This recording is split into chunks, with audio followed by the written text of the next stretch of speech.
welcome back to the Graceful Tangle YouTube channel. I'm Amy Kate, a young but passionate knitter and crocheter. Today I'm going to be showing you how to knit the Cumulus headband. I am super excited to show y'all how to knit this beginner-friendly headband. Now I am focusing on the special techniques that are used to create this headband. So I'm gonna be walking you through how to do the provisional cast on, how to pick up that provisional cast on, and then how to seam the two ends together using the 3-needle bind off. So the techniques are just a little bit different than what you would typically see in a headband like this, but it's something that I am really excited about showing you, and I hope that you enjoy it. So the yarn that I'm going to be using in today's tutorial is Knit Picks Big O. It is a 100% cotton bulky weight yarn, and I will link it down below. I'm also going to be using the needles from Knit Picks, so I will link those down below as well. I recommend using about a 12-inch circular needle for this project, just because it accommodates the number of stitches the best, and I think that it makes the whole process a little bit easier to go along with. Now, I will be linking the pattern that I have written for this in the description box below. It is a free pattern on everywhere except Etsy, just because Etsy does not allow you to post something for free. But I have just listed it as the listing price, so I hope that kind of counts as free for y'all. It's the cheapest I can make it. But I am super excited to show y'all how to make this headband. Again, you can find the pattern down below. I recommend putting it off so that you can just follow along with me as I knit my own in this tutorial. So without further ado, let's go ahead and hop into it. Alrighty, so this headband starts with a provisional cast on, so I'm going to show you how to do that first. I have chosen a yarn that is very different in terms of color from the yarn that I'm going to be using for the majority of my headband today. You want to make sure to choose a color that's different because you're going to be ripping out this cast on at the very end of our project, and you want to be able to easily tell the difference between the working yarn and the provisional cast on yarn. So I have grabbed a crochet hook, and I'm just going to make a simple crochet chain. I'm going to make a slip knot. Now before I begin chaining, I'm going to make 2 knots into this tail. This is going to symbolize that this is not the tail that I'm going to use for the pickup of my stitches. I'm not going to rip out this end. And there we go. And then I'm going to chain the amount of stitches that I'm going to use for my project. So this headband calls for 30 stitches. I'm going to chain just a few more to have a little bit of leeway. So I'm just going to chain those 30 plus stitches.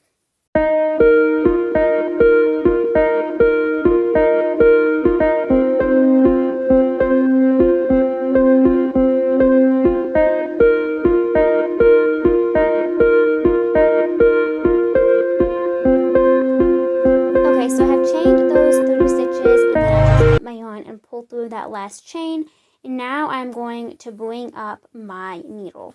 So we're going to pick up the 30 stitches for our headband along the back of this chain. And we're just going to insert our needle into one of these back spine stitches that we see along the back of our chain. We're going to pick up one of them, and then we are going to grab our working yarn, insert our needle, and pull through. We're just going to repeat that step all the way across this chain until we have worked a total of 30 stitches. Okay, so I just finished picking up all of these stitches. I have 30 total, and now is the super easy part of this headband. I'm just going to place my beginning of round marker over my right hand needle, and then I'm going to grab the working yarn and just knit. Now we're going to knit all of these stitches round and round and round until our headband is 1 inch less than the length that I want it to be. So for example, my head is 21 inches in circumference, so I'm going to knit until my work measures 20 inches. That 1 inch difference is just to compensate for a little bit of stretching that always happens when you use and wear headbands. And it's just something that we want to compensate for so that it's not too big when it's finished. So I'm just going to knit until my project measures 20 inches. And then I will meet y'all back here for the grafting and finishing process.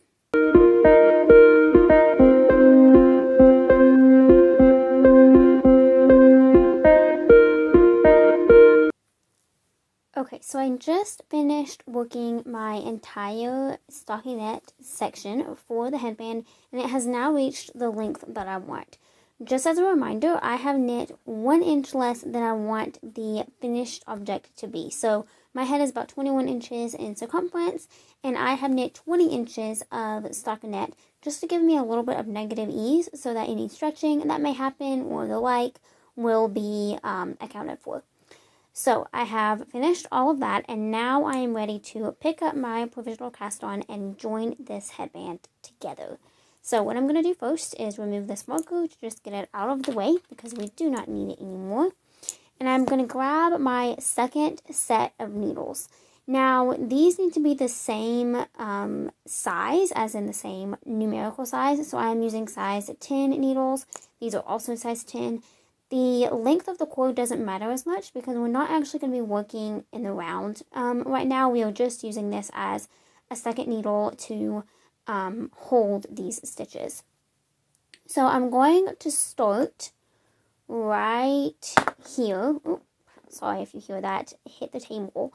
I'm going to start right about here. So you can see that my tail is dangling like so, and I know that this is the side that I need to whip out from my cast on because it does not have the knots in it. This side does, like I showed you at the beginning. That is symbolizing that I'm not going to pull that side out. So I'm going to insert my needle into this stitch. I'm going to move this out of the way by just pulling it. This will come undone in a minute, but I'm just going to leave it there for right now. So I'm going to insert my needle into that stitch, and then I'm going to start ripping out this chain. So I'm just going to take that out. This is the last stitch that I did, so it's going to be really easy to pull out. And then I'm just going to pull that chain all the way down until it gets to that stitch. Let me actually take that. There we go. And now I'm just going to start taking this chain out stitch by stitch while picking up these other stitches. I split the yarn here in this spot, so I'm just going to pull that a little bit. Let me actually grab my scissors here. There we go. So now that is free. So what you can do if your yarn splits just a little bit, just cut that. And now I'm just going to insert my needle into each of these stitches and then pull out that chain stitch. And I'm going to do that for all 30 stitches around.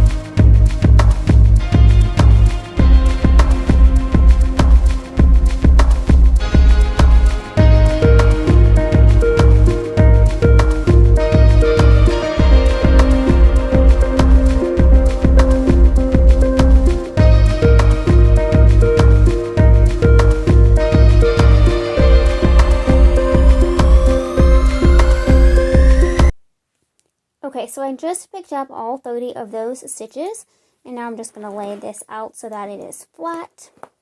And I know it's difficult to see because it's a little bit long to fit in the camera here, but my needles are all pointed the same direction, and that is exactly what you want. It can get a little bit confusing pretty quickly because of the amount of needles that we're going to be working with for this next section, but just follow along and take it one stitch at a time because it's really not difficult. So I'm now going to turn my work so that all 4 needles are pointed to the right. And then I'm going to grab my 2 middle needles. So we have this one set, then we have this one set. And again, this cable is a little bit longer, so the stitches don't fit as nicely, but you still get the idea. I'm going to grab these 2 center needles and pull the back needles in such a way that it allows me to easily work on just these 2 middle needles. Just like so. Now I'm going to take the yarn, oh, shook the camera there.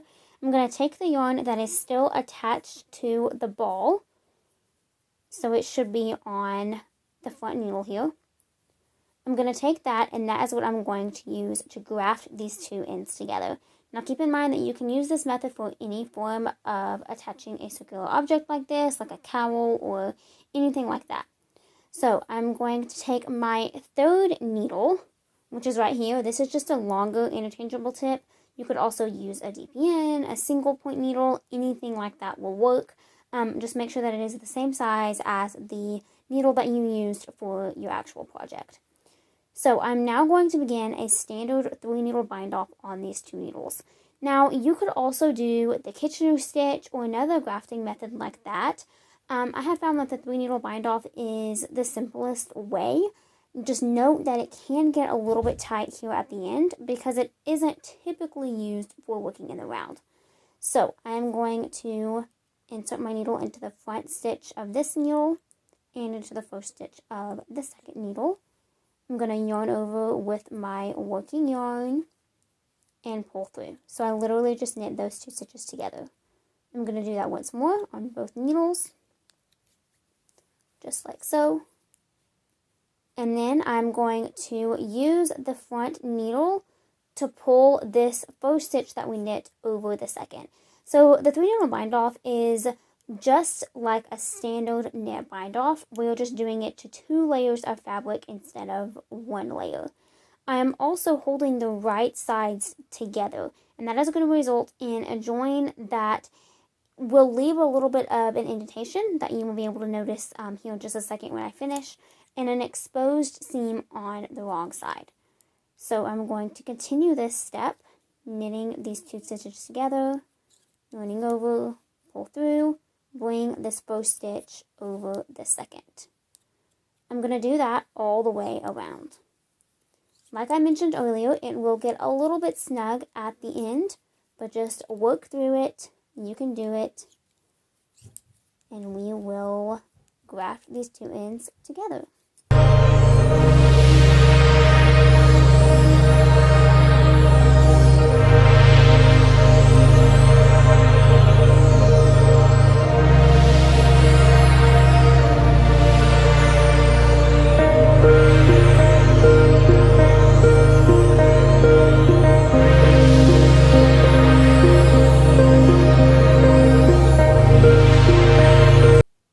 Okay, so I do my last few stitches here, and I just wanted to show you how it looks because obviously it looks a little bit crazy right now. You can actually go ahead and just kind of stuff this fabric inside the headband because it is now seamed, and you can just see that we have this hole here that we are going to work on closing up. So I've just done that same, knit these 2 stitches together and then pull the first over the second all the way around. And I am working on my last few stitches here. You're probably going to find it helpful to use your fingers a little bit more as you get to fewer and fewer stitches. And it is also natural for these 2 to be a little bit loose, especially the last one because it is where our tail is as well. So I'm just going to insert my needle into those and knit them and then pull that first stitch over. I'm immediately going to tighten my tail after I drop those 2 needles. There we go. And then I'm going to cut the tail that I just finished knitting with. And I'm going to pull that through. Oh, there went my needle. And there we go. So now we have completely grafted our headband or whatever object that you are working on. And now we're just going to seam up this final little hole. So I'm going to thread my needle into this tail here. And I'm just going to kind of close it up. There's no really right or wrong way to do this. You just want to be sure that you do it in such a way that it is as invisible as possible. So I'm going to go down below into this stitch and then back up into this stitch above it. And then I'm going to go across and up again. and then one more time just in that one stitch, and there we go. And then I will go through the entire headband and into the center, and then I will just kind of stick it through there. Because this isn't going to be turned inside out or anything, you don't actually have to weave in your ends. And then I'm just going to do that same thing with this tail. Kind of go through a couple of stitches just to close up that little hole there. That's good. So now I'm going to weave this in on the inside. Just like that. And now I am going to cut my tails. Now there is one more step that I want to do for this specific headband. Now, this is for this specific pattern. If you are using this method for a different object, again, such as a cowl or something like that, you can absolutely just skip over this step because your pattern most likely won't call for it. But I am going to take another strand of yarn and cut it just like, I don't know, a foot or so. And I'm going to choose a spot on the headband. And I'm just going to add a little decorative touch to this. I think I'm going to go with my seam actually, so that it is even more invisible. So I'm just going to take this yarn and loop it through the headband. And then I'm going to tie it in a knot. And I'm going to cinch it shut. Just like so. And then I'm going to tie it again. And what this is going to do is it's just going to add a fun little touch to a headband like this. You don't have to do it if you don't want to, absolutely, but I think it's pretty cute and a fun way to kind of jazz up a otherwise simple headband. And then I'm just going to knot this off like that. And then I will thread my yarn needle with both of these ends and insert it into this center. And then just pull it through a random spot. Again, we can just stick it in and pull it through and cut because nobody's going to be seeing the inside of this project. It's one of the best things about working in a round like this. And there we go. There is our finished headband. I hope you enjoyed this video and tutorial with me walking you through how to knit this super cute headband and that you love your headband. If you have any questions, please do not hesitate to leave them in the comments below or send me an email to thegracefultangle@gmail.com. All of that information will be provided in the description box. Now, one little thing that I wanted to know before I send you off is just that you can use any yarn to make this headband. So if you want to stick with this same size, you can use another bulky weight yarn or hold a couple of strands of figuring weight yarn together to achieve that same gauge. But you could also go down a needle size and a yarn size to result in a narrower or thinner headband. And that is definitely something that I plan to do in the future. So I hope that you join me in kind of experimenting with this pattern and just having some fun with it. It's one of those that is really simple, and that is why it is listed for free and why I wanted to create this video tutorial for you guys. So I hope you had fun, and I hope that you enjoyed this tutorial. Let me know down below if you want to see any future tutorials from me, and if so, what specific ones you'd like to see. Don't forget to hit that subscribe button and then the notification bell right beside it so that you don't miss out on any future videos. Thank you so much for watching, and I will chat with you all next time. Bye!